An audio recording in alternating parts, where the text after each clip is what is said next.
নবীজি বলেন উম্মতের দল সকল নবীগণ এই দোয়াটা দুনিয়াতেই তারা চায় নিছেন, কিন্তু আমি নবী চাই নাই। কিয়ামতের মাঠে আল্লাহর কাছে উম্মত যদি বিপদে পড়ে যায়, আমার উম্মতের জন্য আল্লাহর কাছে ওই দোয়াটা চাইবো। সুবহানাল্লাহ। যখন দেখবো আমার কোনো কিছুতেই কাজ হয় না, তখন আমি ওই শেষ অস্ত্রটা আল্লাহর কাছে ব্যবহার করব। সুবহানাল্লাহ। নূহ নবী কয়, মালিক সবাইকে তুমি শেষ করে দাও, আল্লাহ কাউরে রাখো না, কাউরে রাখো না। আল্লাহ পাক বলে, নূহ এটা কি সেই দোয়া? নূহ নবী কয়, হ্যাঁ এটা সেই দোয়া যেটা তুমি কবুল করার গ্যারান্টি দিয়েছো। আল্লাহ কই, তাহলে ঠিক আছে, ফাইনাল, সব শেষ করে দিব। তুমি তোমার ইমানদার মুমিন যারা অল্প কজন ইমান এনেছে, মুমিন হয়েছে, তাদেরকে নিয়ে তুমি একটা নৌকা বানাও। এই নৌকার মধ্যে, জাহাজের মধ্যে উঠে নিরাপদ জায়গায় তুমি চলে যাও। তাম দুনিয়া আমি পানির নিচে ডুবাই দিয়ে সব ধ্বংস করে দিব, কাউকে আমি রাখবো না। কিন্তু এর আগে কিছু পাতিল বানাও, মাটি দিয়ে কিছু পাতিল তুমি তৈরি করো। নূহ নবী মাটি দিয়ে কিছু পাতিল বানাইলেন। আল্লাহ পাক বলতেছেন, মনের মাধুরী দিয়ে তুমি বানাও, যেভাবে তোমার মন চায় সেভাবে বানাও, যদ্দূর তোমার ব্রেইনে কুলায়, যদ্দূর তোমার মনের খাহেশ তুমি বানাও। নূহ নবী বিভিন্ন ডিজাইনে তুমি পাতিল বানাইতে লাগলেন, মাটি দিয়ে তিনি পাতিল বানালেন। এইভাবে আল্লাহ পাক রব্বুল আলামিন সবগুলি পাতিল বানানোর পর আল্লাহ কয়, নূহ এবার হাতে একটা লাঠি নেও আর সবগুলি পাতিল ভেঙ্গে ফেলো। নূহ নবী কয়, মালিক কেনই বা বানাইতে বলছো, কেনই বা আবার ভাঙতে বলো? এত মনের মাধুরী দিয়া বানাইলাম, মনের ইচ্ছা মতো বানাইলাম, আবার এখন নিজের হাতে ভাঙবো, মন মানে না। আল্লাহ পাক কইরে, নূহ কয়েকটা পাতিল বানাইছো, হাতও দেও নাই, পাও দেও নাই, চোখও দেও নাই, জবানও দেও নাই, কথাও বলতে পারে না, তোমাকে নূহ কইয়া ডাকতেও পারে না, শুধুমাত্র কয়েকটা পাতিল। এই পাতিল নিজের হাতে বানায়া আবার ভাঙতে যদি তোমার কষ্ট হয়, তাহলে এইবার বলো, আমার যে বান্দা বান্দিরে শেষ করে দেওয়ার জন্য তুমি বলছো, আমি তো এদেরকে নিজের হাতে বানাইছি।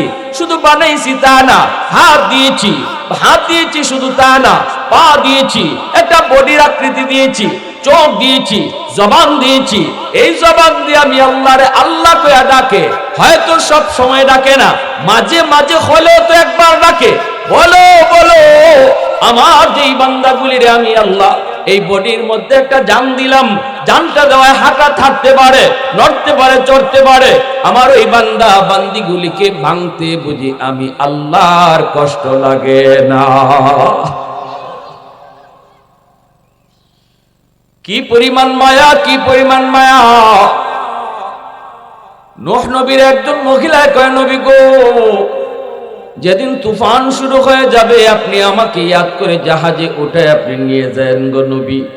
আমি একজন দুর্বল মহিলা, আমার গায়ে বড় শক্তি কম, আমি পারাপারি করে জাহাজে উঠতে পারবো না, আমি একজন বয়স্ক মহিলা, তুফান শুরু হলে আপনি আমাকে ইয়াদ করে জাহাজে উঠে নিয়ে। নবী কই, ঠিক আছে মা।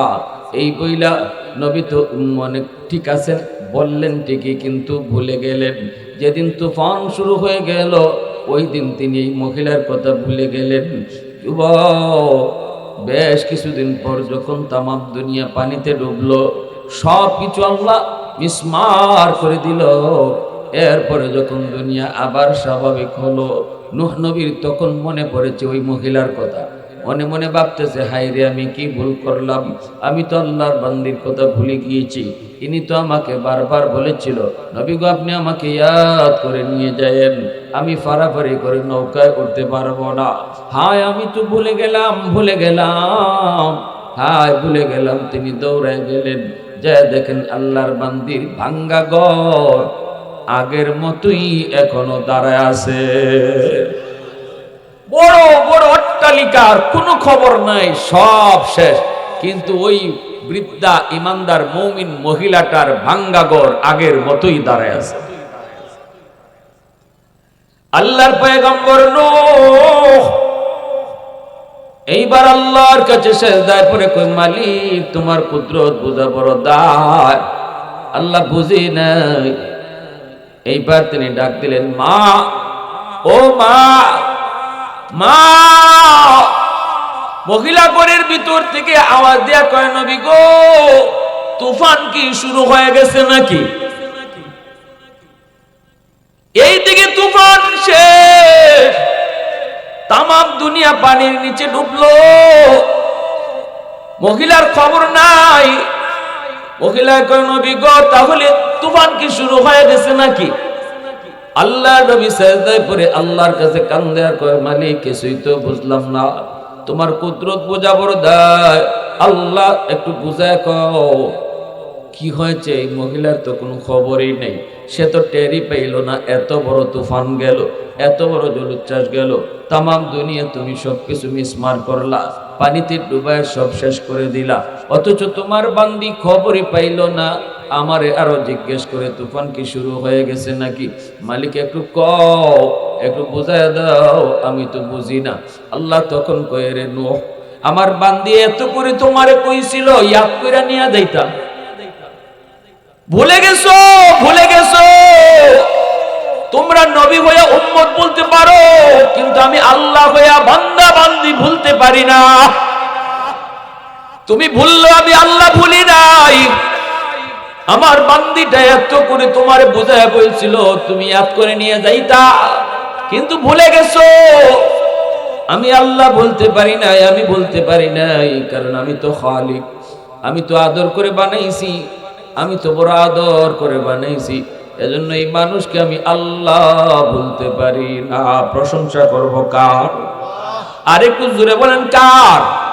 वहदत की हिफाजत नहीं बेकुव्वत बाजू, वहदत की हिफाजत नहीं बेकुव्वत बाजू, आती नहीं कुछ कमी हाक़िल खुदा दार, ऐ मर्द खुदा तुझको कुव्वत नहीं हासिल, जा बैठ किसी गार में अल्लाह को कर याद, जा बैठ किसी गार में अल्लाह को कर याद, ये सच है कि बातिल की तरफदार नहीं हम, गद्दार न समझो गम गद्दार नहीं हम, फूलों की तरह नरम मिजाज अपना है नाज़ुक, हम तीरी नहीं नेज़ा व तलवार नहीं हम, हम तीरी नहीं नेज़ा व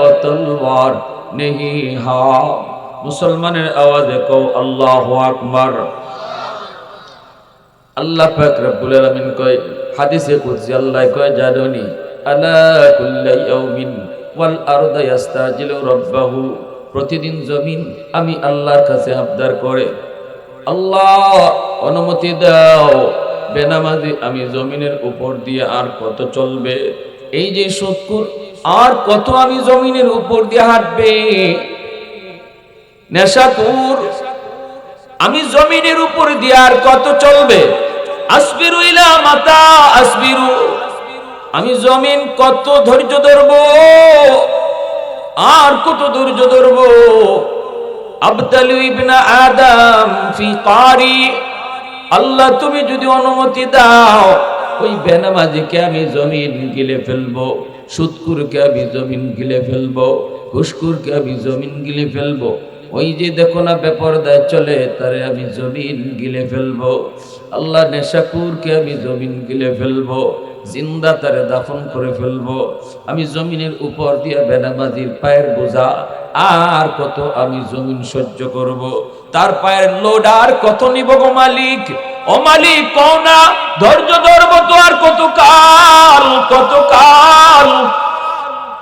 আল্লাহ পাক কই শুধু জমিন নয়, এই মিলনগঞ্জের বাজারের জমিনও আল্লাহর কাছে প্রতিদিন আবদার করে, এই মিলনগঞ্জের ভিতরে যত বেনামাজি ওই বেনামাজির জমিন গিলে ফেলতে চায়।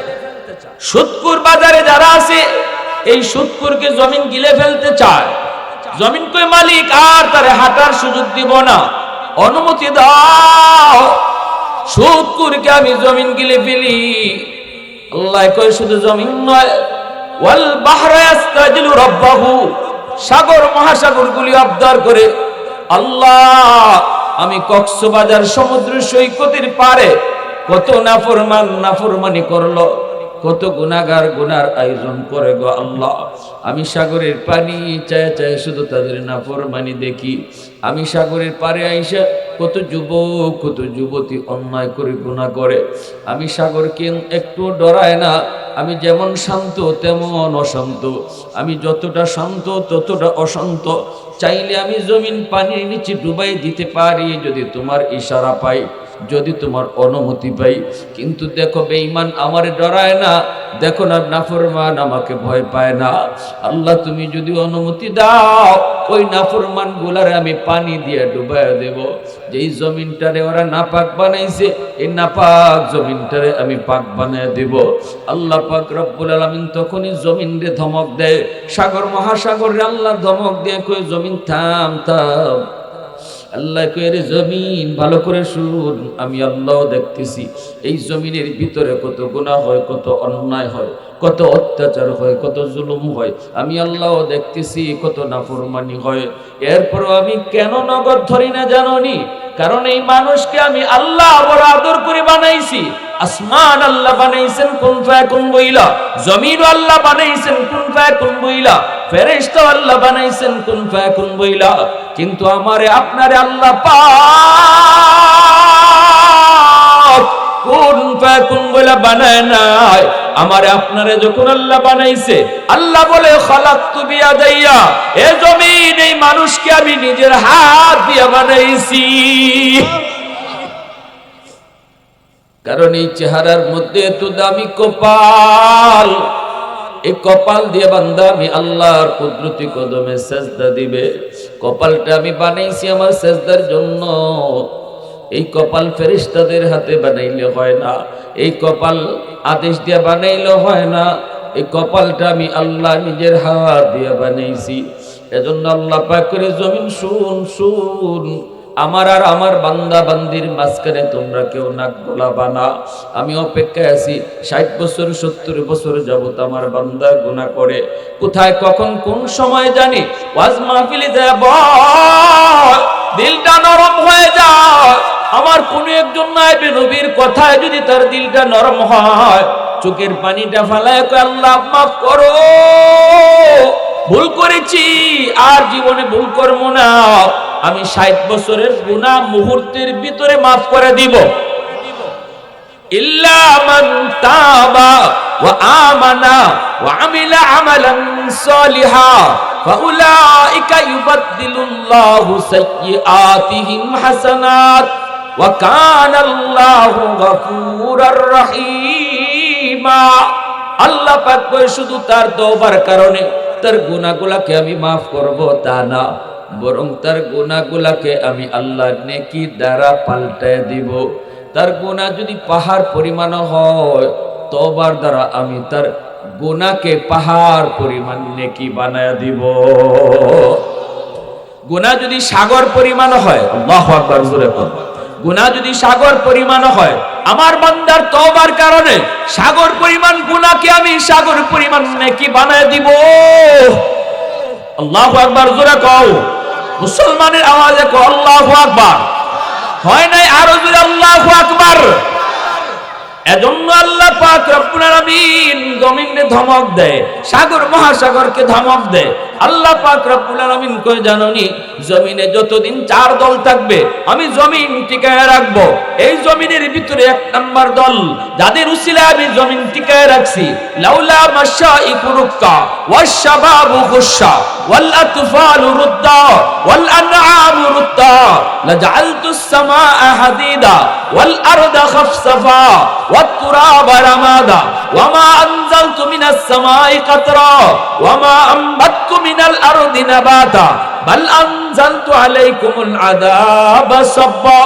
আল্লাহ তো এক নম্বর হলো জমিনের ভিতরে আমার কিছু বান্দা বান্দি, বয়স্ক কিছু বান্দা বান্দি আছে, চুল দাড়ি তাদের সাদা হয়ে গেছে, কোমরে তার ব্যথা, হাঁটুতে তার ব্যথা, রুকু করতে তার কষ্ট হয়, সেজদা দিতে তার বড় কষ্ট হয়। কিন্তু আমার বান্দা কষ্ট হলেও সে কষ্ট কইরা আমি আল্লাহকে সেজদা দেয়, কোমরটা তার সিরা যায়, রগটা তার সিরা যায়, এরপর আমি আল্লাহরে রুকু করে অসুস্থ অবস্থায় কষ্ট হয় নামাজ পড়তে, এরপরও নামাজ পড়ে। আমার বান্দা কষ্ট করে করে যখন আমার কদমে সেজদা দেয়, তখন তার সেজদার দিকে তাকাইলে এই জমিনের প্রতি আমার মায়া লেগে যায়। আল্লাহ কয় রে জমিন, 2 নম্বর ওয়াশাবাব খুশা, এই জমিনের ভিতরে যখন আমি আল্লাহ দেখি কিছু যুবক যৌবনের পাগলামি করে না, যৌবনে তাই আমি আল্লাহ যখন কিছু যুবক দেখি গানের আয়োজন করে না, বন্ধুদের সাথে গানের আয়োজন করার কথা, যৌবনের চাহিদা হলো গুনাহ করা, যৌবনের চাহিদা হলো জিনা করা, যৌবনের চাহিদা হলো গান বাজনা করা, যৌবনের চাহিদা হলো চুরি করা, যৌবনের চাহিদা হলো মারামারি করা। কিন্তু আমি যখন দেখি এই জমিনের ভিতরে কিছু যুবক না না যৌবনে মারামারি করে না, যৌবনে বেয়াদবি করে না, বাপ মার সাথে বেয়াদবি করে না, না না মুরব্বীদের সাথে বেয়াদবি করে না, উলামায়ে কেরামের সাথে বেয়াদবি করে না, তারে যৌবনে মসজিদে পাওয়া যায়, যৌবনে ওয়াজ মাহফিল করাইতে দেখা যায়, যৌবনে তাফসীর মাহফিল করাইতে তারে পাওয়া যায়। আমি আল্লাহ যখন দেখি যৌবনে তার মাথায় টুপি, আমি যখন দেখি যৌবনে তার মুখে দাড়ি, তখন এই যুবকের দিকে তাকাইয়া এই জমিনের প্রতি আমি আল্লাহর মায়া লেগে যায়। এজন্য আমার ভাইরা বন্ধুরা, আল্লাহ পাক রব্বুল আলামিন কয়, এ জমিন ভালো করে শুন, আমি ততক্ষণ পর্যন্ত ধরব না যতক্ষণ পর্যন্ত জমিনে এমন যুবক থাকবে। ধন্য মায়ের ধন্য সন্তান মিলনগঞ্জের এই যুব সমাজ, নূরে মদিনা যুব সমাজ, এ যুবক তোমার মতো যুবকের উসিলায় আল্লাহ জমিন টিকায় রাখছে। আল্লাহু আকবার জোরে কও। তোমার মতো যুবকের উসিলায় আল্লাহ কয় আমি জমিন টিকায় রাখছি, আমি আল্লাহ জমিন টিকায় রাখছি, আসমান আসমানের জায়গায়, জমিন জমিনের জায়গায় দাঁড় করে রাখছি। যেই পরিমাণ মানুষের গুনাহ এই পরিমাণ গজব নাই, যেই পরিমাণ মানুষের গুনাহ এই পরিমাণ আযাব নাই। তালিকা যদি তৈরি করা হয়, সমাজের তালিকা তৈরি করলে দেখা যাবে বেনামাজির সংখ্যা বেশি, নামাজির সংখ্যা কম। ঘরের ভিতরে যদি তালিকা করি, ঘরের সদস্যদের ভিতরে যদি আমরা গণনা করি, সেখানেও দেখবো বেনামাজির সংখ্যা বেশি, নামাজির সংখ্যা কম। আওয়াজ দেয়া বলা ঠিক কিনা? এরপর আল্লাহ কয়, এরপর আমি গজব দেই না। গুনাহ গজব টানে, গুনাহকে গজব টানে, গজব আসতে চায়, কিন্তু আমি যখনই দেখি কিছু যুবক জমিনের ভিতরে এমন আছে যৌবনের পাগলামি করে না, যৌবনে তার কলিজার ভিতরে আমি আল্লাহর প্রেম জমায় নেয়, ওই যুবক যখন জমিনে আমাকে সেজদা দেয়, তখন এই গজবের আগে আমার রহমত চলে যায়। ইন্না রহমাতি সাবাকাত আলা গজবি, তখনই আমার গজবের আগে রহমত চলে যায়। যেরকম সুবহানাল্লাহ। এ যুবক, এবার তুমি যদি বলো হুজুর পারি না, যৌবনকালে আল্লাহরে ডাকতে পারি না হুজুর, বড় কষ্ট হয়, যৌবনে আমার দেয় না মসজিদে যাইতে, যৌবনে আমার দেয় না ওয়াজ মাহফিল করাইতে, হুজুর দেয় না, শুধু গুনার দিকে ডাকে। তাহলে আমি বলবো যুবক, সর্ব জায়গায় সর্বক্ষেত্রে যদি তুমি তাকাও, সব জায়গায় সব সেক্টরে আল্লাহ পাক কিছু না কিছু যুবককে দিনের লাইনে রাখছেন। আজকে তুমি পুলিশ ডিপার্টমেন্টে গেলেও দেখবা কিছু পুলিশ যুবক নামাজ পড়ে, রেবে যাও সেখানেও দেখবা কিছু যুবক নামাজ পড়ে, আর্মিতে যাও যে দেখবা কিছু যুবক যৌবনে সে নামাজ পড়ে, দাঁড়িয়ে রাখছে, টুপি মাথায় দেয়। যদি ওই যুবকে যৌবনে পারে আল্লাহরে ডাকতে, তুমি কেন পারবা না? যদি এমন এক কাজ হয় যেটা কেউ পারে না, একজনেও যদি পারে, বোঝা গেল পারা সম্ভব। আমি ঢাকা ইউনিভার্সিটিতে গেলাম, বন্ধু আমারে ডাকলো, দোস্ত ইউনিভার্সিটিতে আসো। আমি ঢাকা ইউনিভার্সিটিতে গেলাম, আমার একজন দোস্ত ঢাকা ইউনিভার্সিটিতে পড়ালেখা করে, সেখানে গেলে পরে জোহরের নামাজটা আদায় করলাম মসজিদে। ইউনিভার্সিটির ভিতরে মসজিদ, এই মসজিদে জোহরের নামাজটা আদায় করলাম। নামাজটা পড়ে যখন বের হলাম, দোস্তের সাথে মুসাফা হলো। এরপরে দেখি দোস্তের পাশে আরেকজন যুবক দাঁড়ায় আছে, মাথায় তার সাদা পাগড়ি, পরনে তার সাদা জুব্বা, মুখে নবীর সুন্নতি দাড়ি, চেহারার মধ্যে যেন নূর চমকাইতেছে, এত সুন্দর। আমার সাথে মুসাফা করলো, মুস্কি হাসি দিয়া দেওয়া সুন্নত, সুন্নত তরিকায় হাসি দিয়া মুসাফাটা করলো। আমার দোস্ত কই, দোস্ত দেখা তোমার কেমন মনে হয়? আমি বললাম, হয় কোনো মাদ্রাসায় পড়ে নতুবা পড়ায়। দোস্তই কই, না রে দোস্ত, জীবনেও কোনোদিন মাদ্রাসায় পড়ে নাই, তবে ফ্যামিলিটা হলো ধার্মিক ফ্যামিলি, বাবাও দিনদার, মাও দিনদার। মাও তারে শিশুকালে দিন শিখাইছে, বাবাও তারে দিন শিখাইছে। এজন্য মা বাবা সন্তানের জন্য সর্বপ্রথম শিক্ষক, ঘর হলো তার প্রথম বিদ্যালয়। বাপ মা তারে শিশুকালে দিন শিখাবে, মা বাবা তার প্রথম শিক্ষক।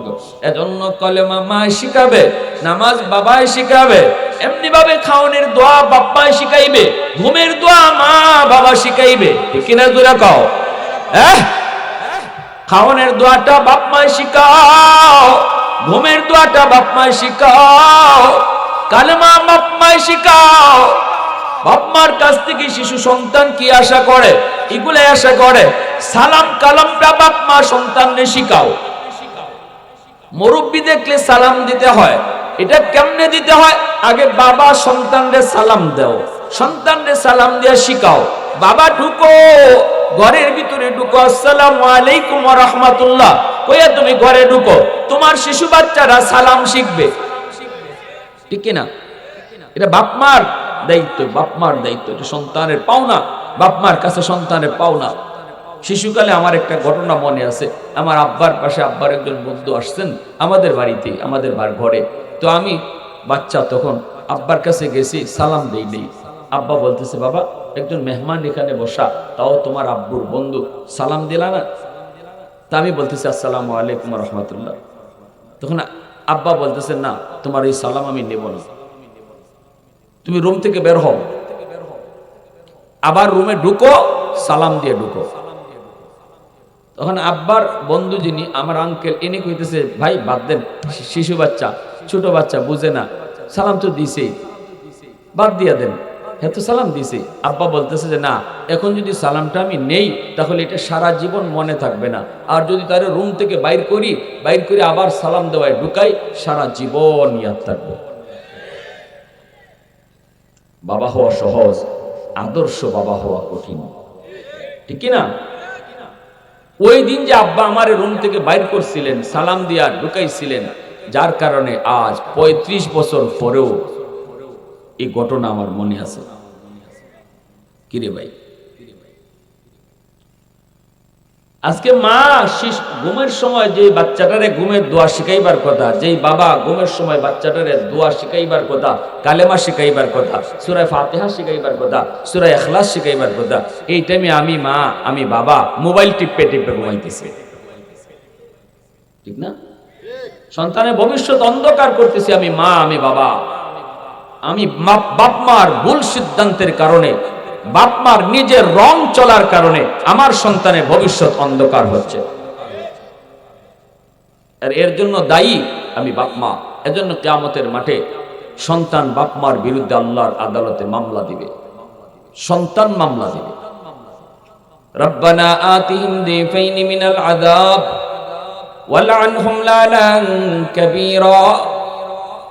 ও মালিক, আমি যদি আজ জাহান্নামী হই, আমার জাহান্নামে যাওয়ার পিছনে আমি নিজে একা শুধু দায়ী না, আমার বাপ মা দায়ী। সন্তানে কইব, আমার মা আমার বাবাকে সামনে আনো, এরা আমাকে ঘরে কি শিখাইছে একটু জিগাও, তোমার পরিচয় আমাকে শিখাইলো কি না। আল্লাহ, খাইতে বসলে যদি আম্মায় কইতো বাবা ডান হাতে খাও, বিসমিল্লাহ কইয়া খাও, বিসমিল্লাহ কইয়া খাও, আমি জিগাইতাম মা ডান হাতে খাইলে কি হয়, তখন মা কইতো আল্লাহ খুশি হয়, তখনই আমি মালিক তোমাকে আমি চিনতাম। ঠিক না? শিশু বাচ্চারা কিন্তু খুব বেশি বেশি বাপ মারে প্রশ্ন করে। আপনি কইবেন হে খালি প্রশ্নই করবো, বাবা ডান হাতে খাও, বাচ্চা কেউ আম্মা ডান হাতে খাইলে কি হয়? আল্লাহ খুশি হয়। বাচ্চা কেউ আল্লাহ খুশি হইলে কি হয়? আল্লাহ কেডা? তা আল্লাহ তোমারে আমারে সব জাহান কায়নাত যিনি বানাইছে তিনি আল্লাহ। ওই যে এক কথায় আপনি আল্লাহর পরিচয়টা বাচ্চারে শোনাইছেন, এই শিশু বাচ্চার ব্রেইনের মধ্যে এই আল্লাহর পরিচিতি রেকর্ড হয়ে গেছে। এটা মরণ পর্যন্ত এই বাচ্চার ব্রেইনে থাকবে আল্লাহ কারে করে, আল্লাহু আকবার জোরে করে। কারণ শিশুকালটা হলো কাদামাটির মতো, যা লিখবেন তাই লেখা হবে। মাটি যদি শক্ত হয় লিখতে চাইলেও লেখা যায় না। এজন্য মানুষের জীবনের ফাউন্ডেশন হলো শিশুকাল। শিশুকালটা যার যত ধর্মীয় বিধানের উপরে, ধর্মীয় রীতিনীতির উপরে, ধর্মীয় কালচারে যে বাচ্চাটার শিশুকালটা গড়ে ওঠে, এই বাচ্চার জীবন ততটা ধর্মের উপরে মজবুত হয়। আর আমরা শিশুকালটা একদম অবহেলায় নষ্ট করি। মা টেলিভিশন দেখতেছে, বাচ্চারে লইয়া দেখতেছে। বাপে নাইস গান দেখতেছে, বাচ্চারে লইয়াই দেখতেছে। ঠিক না? অথচ আমার বাচ্চা দুনিয়াতে আসছে মঈনুদ্দিন চিশতির মতো ওলি হইয়া। এটা আল্লাহর রাসূলের হাদিস, কুল্লু মাউলুদিন ইউলাদু আলাল ফিতরা ফাআবাওয়াহু ইউহাব্বিদানিহি আও ইউনাসসিরানিহি আও ইউমাজ্জিসানিহি। রাসূল বলেন সকল সন্তান দুনিয়াতে আসছে আল্লাহর ওলি হইয়া। এরপরে তার বাপ মার ভুল সিদ্ধান্তের কারণে তার ওলায়ত নষ্ট হয়, তার বুজুর্গি নষ্ট হয়। নতুবা আমার বাচ্চা আব্দুল কাদের জিলানী হইয়া দুনিয়া আইছে, এটা রাসূল কইতেছেন, সে কবরেও যাবে জিলানী হইয়া যদি বাপ মার সিদ্ধান্ত সঠিক হয়। আমার ভাইয়েরা বন্ধুরা জন্য বলি, বাচ্চাটার সামনে ঘরটারে তুমি ধর্মীয় কালচারে গড়ে তুলো, সালাম কালামের আমল ঘরে তৈরি গড়ে তুলো। মা স্বামী স্ত্রীরে সালাম দাও, স্ত্রী স্বামীরে সালাম দেখ, বাপরে সালাম দাও সন্তানে, মারে যে সালাম দাও, ঘরে ঢুকো, মুসাফা করো। এই দৃশ্যগুলো আমার শিশু বাচ্চায় দেখুক, সে শুনুক। এই দেখা শোনাটা তার দিল আর দিমাগের ভিতরে শিশুকালে রেকর্ড হইতেছে, রেকর্ড। বড় হওয়ার পরে তারে শিখাইতে হবে না মুসাফা, হে শিশুকাল থেকে মুসাফা দেখিয়া শিখছে। ঠিক কিনা জোরে বল? সালাম শিখাইতে হবে না, সালাম শূন্য শূন্যই শিখছে। এজন্য ধর্মীয় কালচারে আমার আপনার ঘরটা সুন্দরভাবে সাজাইতে হবে। আমার দোস্ত কইতেছে, দোস্ত এই যে তোমার সাথে মুসাফা করলো, এত সুন্দর তার চেহারাটা, নুরানি চেহারা, মাথায় তার সাদা পাগড়ি, পরনে তার জুব্বা, এই লেবাস দেখে তুমি মনে মনে ভাবতেছো সে কোনো মাদ্রাসায় পড়ে, নতুবা মাদ্রাসায় পড়ায় না রে দোস্ত। সে মাদ্রাসায় পড়ে নেই, শিশুকাল থেকে সে স্কুলে পড়ছে, কিন্তু তার মা বড় ধার্মিক, বাবাও বড় ধার্মিক, ঘরের পরিবেশটা ছিল ধর্মীয় পরিবেশ, ধর্মীয় কালচারে সে বড় হয়েছে। এজন্য এই বাচ্চাটা, এই যুবকটা শিশুকাল থেকে সে ধর্মের উপরে মজবুত। কলেজে পড়ে তখনও নামাজ ছাড়ে নেই, আজকে ঢাকা ইউনিভার্সিটিতে ভর্তি হলো, জন্মদারি, এখনো তার মুখে জন্মদারি, একবারের জন্য দাড়ি কামায় নাই। আল্লাহু আকবার জোরে কও। স্কুলে পড়লো অথচ মুখে তার জন্মদারি, চাপায় জন্মদারি, দাড়ি একবারও কাটে নাই। ঢাকা ইউনিভার্সিটিতে ভর্তি হয়েছে, এমন মেধা, মেধা তো হবে, মেধা হবে না মানে যে মা সন্তান পেটে নিয়ে পর্দায় চলে, এই সন্তান বড় হওয়ার পরে মেধাবী হয়, মেধাবী হয়। পেটে সন্তান নিয়ে যদি মা বেশি বেশি টক খায়, সন্তান বড় হওয়ার পরে টক প্রিয় হয়। পেটে সন্তান নিয়ে যদি মা বেশি বেশি মিষ্টি খায়, সন্তান বড় হওয়ার পরে মিষ্টি প্রিয় হয়। পেটে সন্তান নিয়ে যদি মা বেশি বেশি ঘুমায়, সন্তান বড় হওয়ার পরে অলস হয়।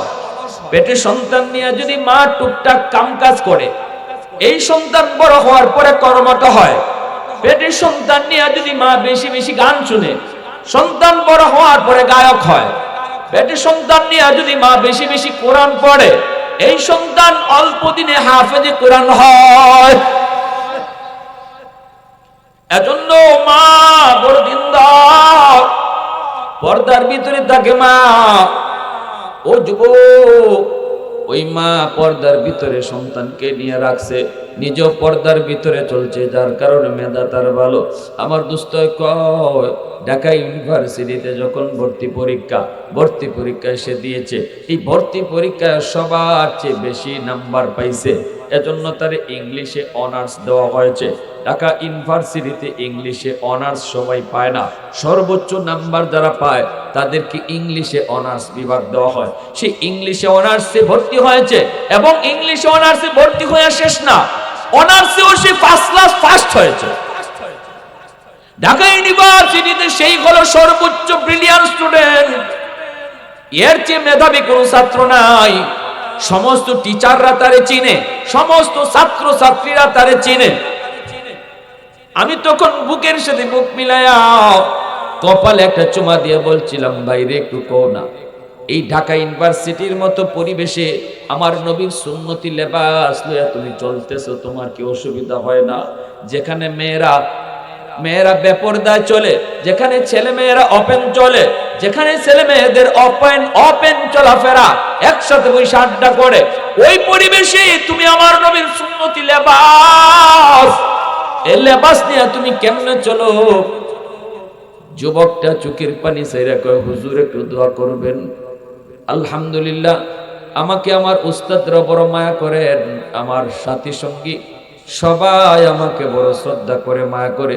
এমনকি ভার্সিটির মেয়েরা আমাকে দেখলে পরে মাথায় কাপড় দিয়া দেয়, এতটা সম্মান আমারে করে। মেয়েরা আমারে দেখলে কাপড় দিয়া দেয়, মাথায় কাপড় দিয়া দেয়, সবাই সালাম দেয়, আমি সালাম করি, সালাম নেই, এতটা ইজ্জত সম্মান দিতেছে। যুবক যৌবনে আল্লাহরে ডরাইয়া নবীর লেবাসে, নবীর রঙে রঙিন হওয়ায় আল্লাহ তার ইজ্জত কমাইছে না বাড়াইছে? আওয়াজ দিয়া কও, বাড়াইছে। সবাই তারে বিশ্বাস করে, সবাই তারে বিশ্বাস করে। এই নবীর রংটার এত দাম, এত ইজ্জত, এত সম্মান, দুনিয়াতে আল্লাহ ইজ্জত বাড়াইছে। এজন্য আল্লাহ পাক রব্বুল আলামিন কই, যুবক, তোমার মতো যুবকের কারণে আমি আল্লাহ আসমান জমিন এখনো টিকায় রাখছি। জোরে কও সুবহানাল্লাহ। কারণ যৌবনের পাগলা গোরাকে তুমি টাইনা ধরছো, পাগলা গোরাকে যেদিকে খুশি ওই দিকে তুমি টানতে দাও নাই, ধরতে দাও নাই। এজন্য আমি আল্লাহ তোমার খাতিরে জমিন টিকায় রাখছি। এ যুবক, এরপরে আল্লাহ কয় 3 নাম্বার হলো ওয়াল আতফালু রুদ্দা। জানুনি, ঘরে ঘরে কিছু শিশু বাচ্চা আছে, শিশু বাচ্চাদের কোনো দোষ নাই, কোনো অন্যায় নেই, কোনো অপরাধ নেই। শিশুরা হলো নিষ্পাপ, তারা হলো নিষ্পাপ, এদের কোনো গুনাহ নাই, গুনাহ নাই। গুনাহ যদি করছে তার মা করছে, গুনাহ যদি করলো তার বাবা করলো।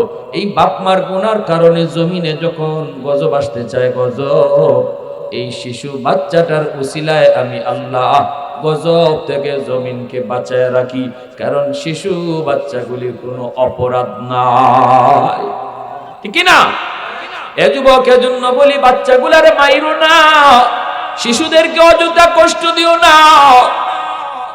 আমি গুনাহগারের রিজিক আল্লাহ বন্ধ করে দিত, কিন্তু আল্লাহ কয় তোমার ঘরে 2টা অবুঝ বাচ্চা আছে, এই বাচ্চার উসিলায় আমি আল্লাহ ঘরের সবাইরে খাওয়াই। 2টা অবুঝ বাচ্চার উসিলায় আমি আল্লাহ নাফরমান ঘরের সব নাফরমানরে আমি এই 2টা অবুঝ বাচ্চার উসিলায় খাওয়াই। সুবহানাল্লাহ। আর হুজুর কোন এই সমাজের ভিতরে আল্লাহ কয় যেই পরিমাণ বেনামাজি আসমানি গজব আইতো, কিন্তু আমি যখন দেখি জমিনের ভিতরে কিছু শিশু আছে, কিছু অবুঝ বাচ্চা আছে, এরা নিষ্পাপ, এরা ফেরেশতার মতো, আসমানি গজব যদি নামে এই গুনাহগারগুলির কারণে বাচ্চাগুলা গজবে পইরা যায়, অথচ বাচ্চাদের কোনো দোষ নাই, বাচ্চাদের কোনো অপরাধ নাই। আল্লাহ কয় তখনই আমি এই জমিনের প্রতি মায়া করি। আল্লাহু আকবার, জোরে কও। তখনই এই জমিনের প্রতি আমার মায়া লাগে, এই জমিনের প্রতি আমার বড় মায়া লাগে। এজন্য আমার মায়ার নবীর বহুত বড় সুন্নত, নবীজি শিশু বাচ্চাদেরকে বড় মায়া করতেন, আদর করতেন, কুলে নিতেন, চুমু খাইতেন।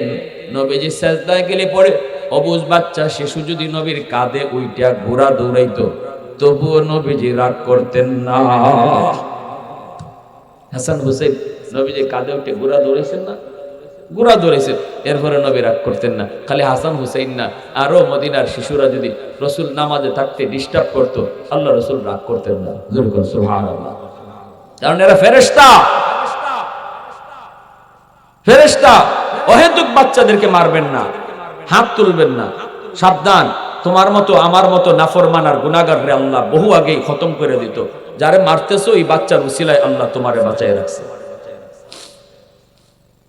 ওয়াল আনআমুরুত্তা, 4 নম্বরে আল্লাহ পাক বলে জানোনি জমিনের ভিতরে কিছু পশু পাখি, হাঁস মুরগি গরু ছাগল আছে।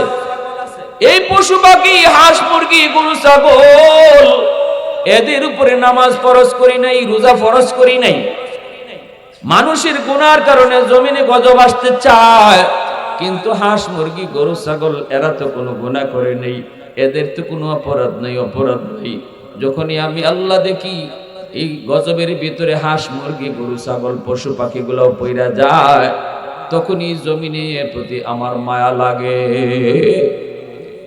এজন্য গরু ছাগল অহেতুক মাইরেন না, খামোখা মারবেন না, গরু ছাগলের উপরে হাত উঠাইবেন না। এরা পশু, পশু খামোখা মারবেন না।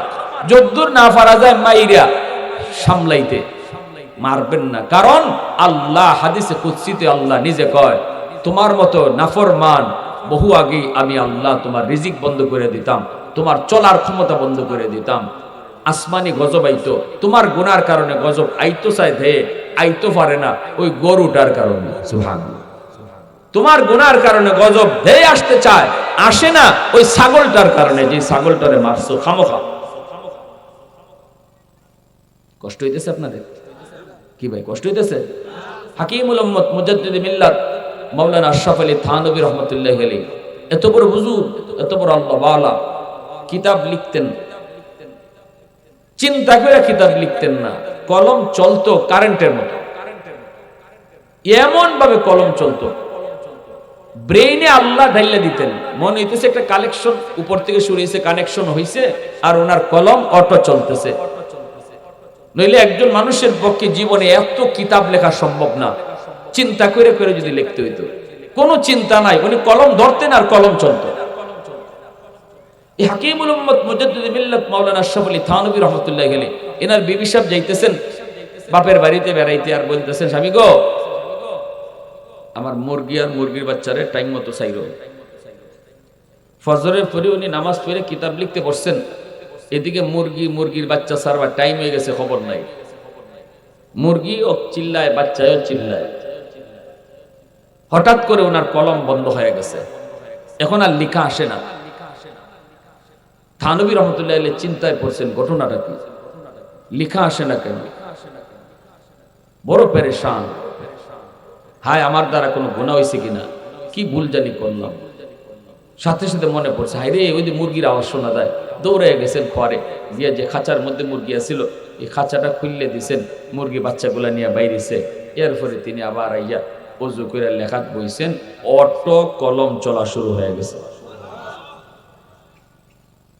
ওই যে মুরগিটা কষ্ট পাইতেছিল, আল্লাহ এটা সহ্য করতে পারছে না।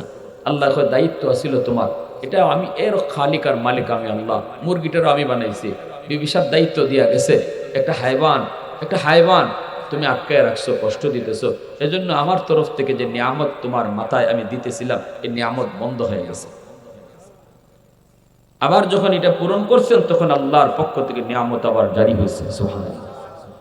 একটু চিন্তা করলে বুঝেন যে আমরা কি করতেছি, আমাদের দ্বারা কত অন্যায় হইতেছে। কেন আজকে আমার অসুস্থতা ছাড়ে না, আমার বিপদ ছাড়ে না, আমার অশান্তি যায় না? কারণটা কি? এমন কত সমস্যায় আমি জর্জরিত, আমার দ্বারা এমন কত ভুল হইতেছে। এজন্য আল্লাহ কইলাউলা মাশাইখু রুক্কা ওয়াশ-শাবাবু খুশশা ওয়াল আতফালু রুদ্দা ওয়াল আনআমু রুত্তা লাজআলতুস সামাআ হাদিদা ওয়াল আরদা খাফসাফা ওয়াত তুরাবা রামাদা। যদি এই 4 দল জমিনে না থাকতো, লাজআলতুস সামাআ হাদিদা, আমি আল্লাহ আসমানকে লোহা বানায় দিতাম। ওয়াল আরদা খাফসাফা ওয়াত তুরাবা রামাদা, এই জমিনকে আমি তামা বানায় দিতাম, তামা। আমা আনজালতু মিনাস সামাই কাতরা, এক ফোঁটা রহমতের বৃষ্টি আমি আসমান থেকে নাজিল করতাম না। ওয়ামা আম্বাতু মিনাল আরদি নাবাতা, একটা শস্যের দানাও আমি জমিনে উঠতে দিতাম না। বাল আনজালতু আলাইকুমুল আযাবা সাব্বা। পর পর পর পর জমিনের মধ্যে শুধু আযাব আর গজব নাজিল হইতো। আল্লাহ কয় মানুষ কেন বানাইছি জানোনি? বানাইছি লিয়াবুদুন, আমি আল্লাহর ইবাদত করার জন্য। এত আদর করে তোমারে বানাইলাম, নিজের হাত দিয়ে তোমারে বানাইলাম। বানানোর উদ্দেশ্য একমাত্র আমি আল্লাহর গোলামি।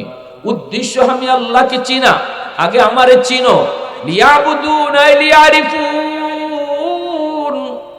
তাফসীরে জালালাইনের মধ্যে লেখেন লিয়াবুদুন আই লিয়ারিফুন, আল্লাহ ইবাদতের জন্য বানাইছে। এর মানে হলো আল্লাহ কয় আমি তোমারে এত আদর করে বানাইছি তুমি যেন আমি আল্লাহকে চিনতে পারো।